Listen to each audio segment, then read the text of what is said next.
Is everyone here? Is that everyone? Okay, cool. We're group 4, and this is our presentation on 60s soul. First, we're starting with a song that we've been doing in our vocal rehearsals. So everyone stand up now. If you're a singer, stand up. So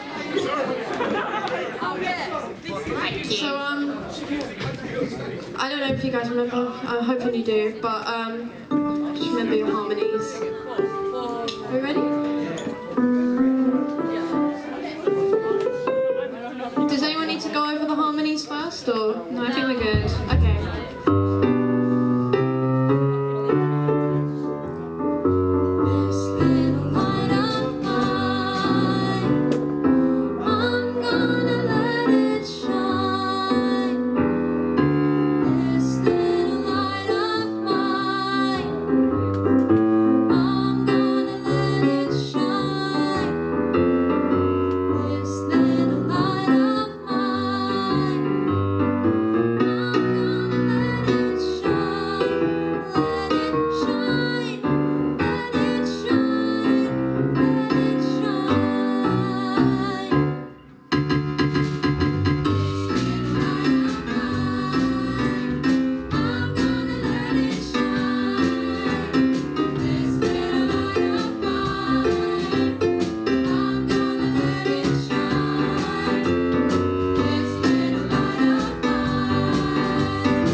Thanks for joining, guys.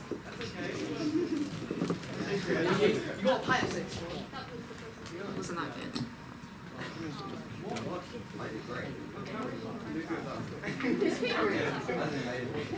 So the origins of 1960s soul music can be traced back to African American culture in the United States. Soul music emerged as a distinct genre in the late 1950s and reached its peak in popularity in the 1960s. The genre is often characterized by the passionate and emotive singing, heartfelt lyrics, and strong rhythm and groove. It has several key factors and influences that contribute to the development of soul music, such as gospel music, rhythm and blues, and other to create a new world and distinctive sound. Gospel music has emotional and spiritual qualities that had a significant influence on the development of soul. It contributed to the vocal style, emotional depth, lyrical theme, and performance dynamics of soul music, helping to shape the genre. Many early soul artists, such as Ray Charles and Aretha Franklin, started their careers singing in church choirs. There's a couple of songs there that are gospel songs. When that Pharaoh chariot comes, I'm gonna leave you. I'm bound for the promised land. I'm gonna leave you. I'm sorry, I'm gonna leave you. Farewell, oh farewell, but I'll meet you in the morning. Farewell, oh farewell, I'll meet you in the morning. Bound for the promised land on the other.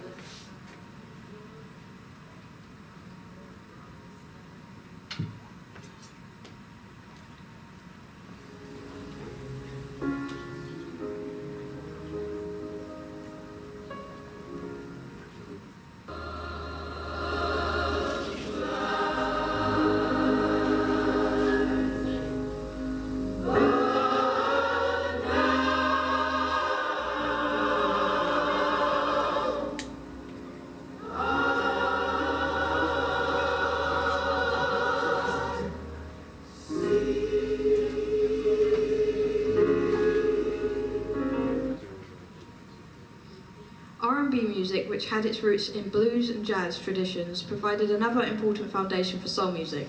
In essence, soul music built upon the foundation of rhythm and blues, taking its expressive vocal techniques, rhythmic emphasis, and emotional themes to create a genre that was not only musically rich, but also deeply soulful and emotional. While soul music expanded and evolved, its roots in R&B remained a fundamental part of its identity, resulting in the genre that continued to be celebrated for its unique functions of musical elements and its capacity to convey powerful emotions. R&B artists like Sam Cooke and James Brown played a crucial role in shaping the sound of soul.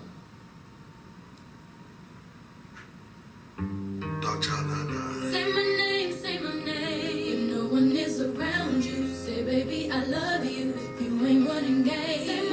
Say my name, you acting kinda shady, ain't calling me baby, why the sudden change? Say my name, if no one is around you. Say, baby, I love you if you ain't running game. The 1960s was a period in the United States marked by the civil rights movement. The music of the era often reflected the social and political upheaval, with soul music serving as a powerful voice for African Americans seeking equality and justice. Songs like Sam Cooke's A Change Is Gonna Come and Marvin Gaye's What's Going On addressed important social issues.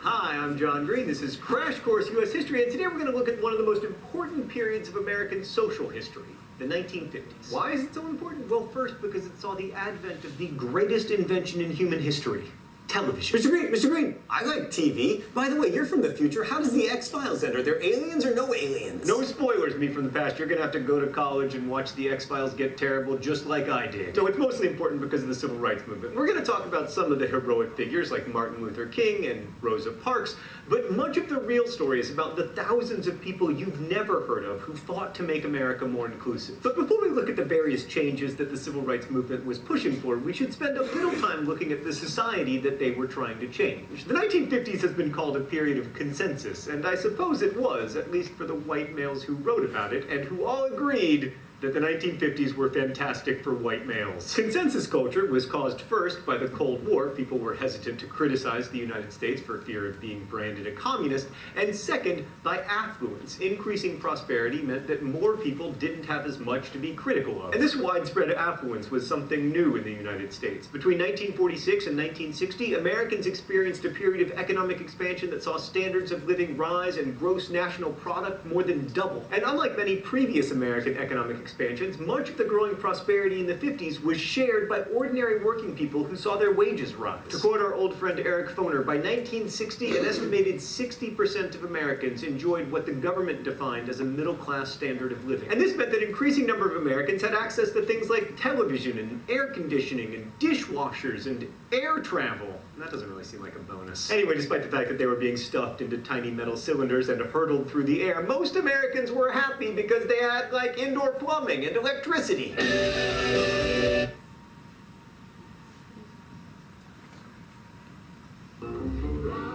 So the next person I'm going to talk about is Solomon Burke, because he was rather influential towards like how soul was named. So he was originally an R&B artist, but didn't actually like the label R&B. So the people he worked with had to come up with a different name, so it's more like, you know, that he liked. So they came up with soul, because he was before he was born, his grandmother, I do believe, stated that he was born to be a star. So he was, from a young age, he did like loads of choir songs. He was in gospel groups in his church, and he was preaching at the age of 9, I think. So he was quite fancy schmancy. And there's some of his songs. We're going to play a little clip of a podcast currently. Sessions, but he always thought he worked better when he had a co-producer, and he liked the song Burns had written, Cry to Me, another of his Drifters sound-alikes. So he asked Burns into the studio to produce Burke singing that song. The two didn't get on very well at first. Burke's original comment on meeting Burns was, "Who is this Paddy Mother?" Except he included the expletive that my general audience content rating prevents me from saying there. but it's hard to argue with the results. One of the great soul records of all time.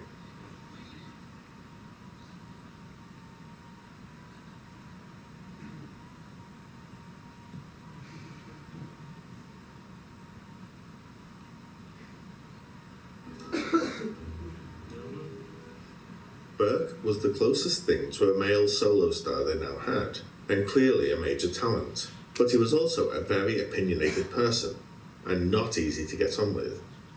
His grandmother had had a dream 12 years before he was born, in which she believed God had told her of her future grandson's importance. She'd founded a church, Solomon's Temple, the House of God for All People, in anticipation of his birth, and he'd started preaching there from the age of 7 as the church's spiritual leader. Rather unsurprisingly, he had rather a large ego, and that ego wasn't made any smaller by the fact that he was clearly a very talented singer.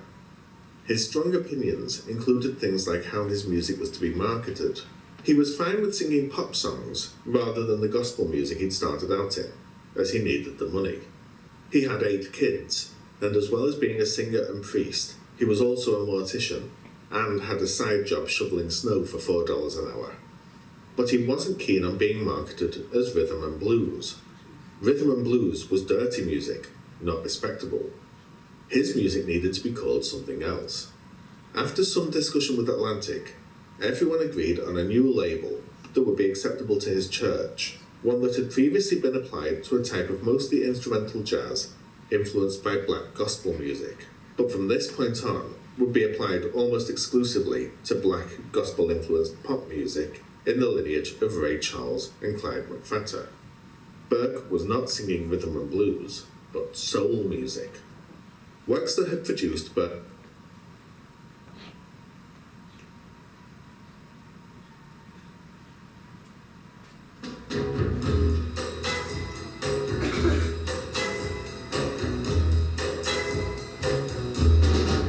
When your baby leaves you all alone and nobody calls you on the phone, don't you feel like a crying? Don't you feel like crying? Well, here I am.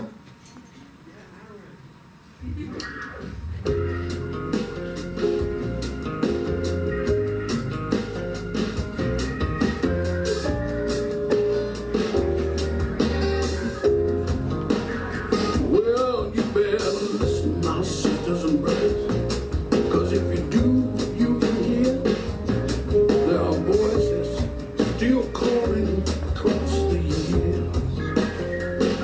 Yeah. Right, this is characteristics. So, like Jay said earlier, there's quite a lot of emphasis on the rhythm sections of soul music, and then combined with that gospel influence with the powerful vocals makes some really good music that's really enjoyable for everyone. And thinking about the rhythm sections, what instruments do we think are most prominent in soul music? Marshall. Bass. Yep, bass. Anything else? Drums. Drums, yeah. Drums as well. Organ. Drum and bass. Not so much organs, but with Aretha Franklin's music as well, there was quite a lot of sort of guitar going on with some cool licks and even some saxophone as well. Now we're going to do, if Joe wouldn't mind playing the drum video, we're going to do a little performance. Hi Roberts, hope you're well. Just a quick one for you today. How to play a basic Motown drum beat. Now, I recently did a video about the classic Motown drum fill. This would be the beat that would go with it typically, most often. Here he comes.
So I was just showcasing some of the characteristics from soul. It's pretty fun. Can we do artists now?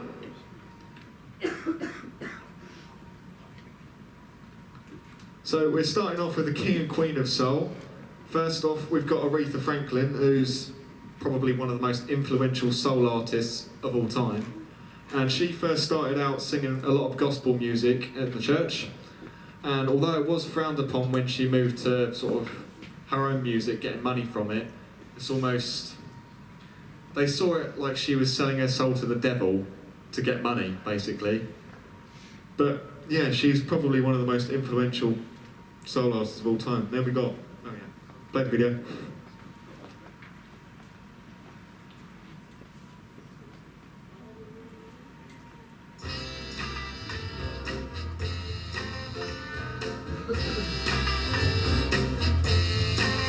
So you can hear the guitar and the saxophone in this. What you want, baby, I got it. What you need, you know I got it. All I'm asking is for a little respect, just a little bit, hey, baby, just a little bit. Just a little bit, mister, just a little bit. And quite similarly, we've got the King of Soul, Sam Cooke. He was also a church star, a gospel singer when he first started, and then again, it was kind of frowned upon when he moved to his own music. But yeah, got this song by him. Again, one of, well, very influential artists. Don't know much about history. Don't know much biology. Don't know much about the science book. Don't know much about the French I took. But I do know that I love you. Next we have Motown artists. So, for example, Marvin Gaye had hits such as I Heard It Through the Grapevine and What's Going On.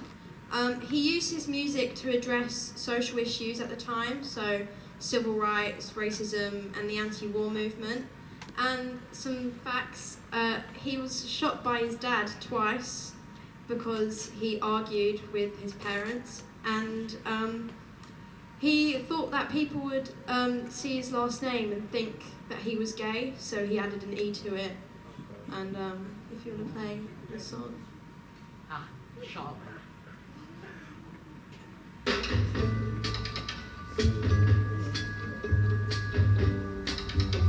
Listen, baby, ain't no mountain high, ain't no valley low, ain't no river wide enough, baby. If you need me, call me. No matter where you are, no matter how far. Don't worry, baby. Just call my name. I'll be there in a hurry. You don't have to worry, 'cause baby, there ain't no mountain high enough. Ain't no valley low enough. Ain't no river wide enough to keep me from getting to you, baby. Next we have Stevie Wonder. He's had some big hits such as Superstition, which wasn't actually in the 60s but is very well known. He released his first #1 song in 1963 and he was only 13 years old. And he was signed to the Motown label at 11. And he's been nominated for 74 Grammys and has won 25. We've got another song.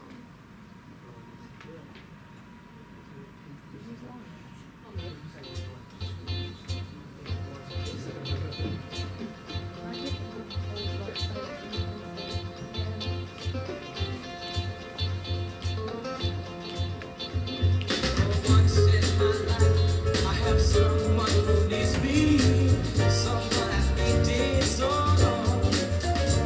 For once unafraid, I can go where life leads me. Somehow I know I'll be strong. For once I can touch what my heart used to dream of long before I knew. Oh, someone warm like you. And now we have a documentary that we'll watch a little bit of.